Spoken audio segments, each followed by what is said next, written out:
Afin de répondre à cette question, il convient de préciser ce que l'on entend par détachement et expatriation.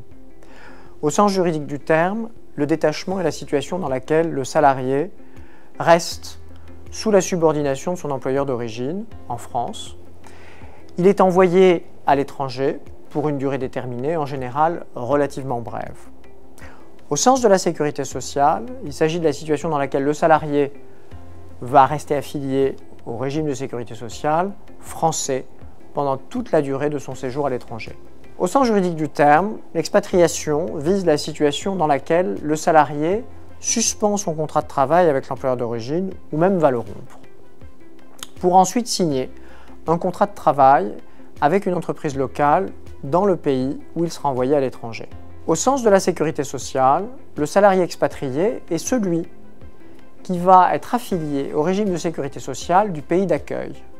Il va en théorie cesser toute relation avec le régime de sécurité sociale français, sauf si il a été négocié par exemple une affiliation facultative à des régimes dits facultatifs de sécurité sociale qui permettront de lui maintenir des droits et des garanties équivalentes à celles qu'il aurait s'il était resté dans le régime de sécurité sociale français.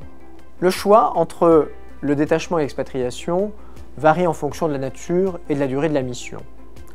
En d'autres termes, pour des missions relativement brèves, de courte durée, il est préférable d'utiliser le détachement qui est plus simple dans son utilisation. En revanche, si on envisage d'envoyer le salarié pour une durée beaucoup plus longue ou indéterminée, il sera préférable d'utiliser l'expatriation.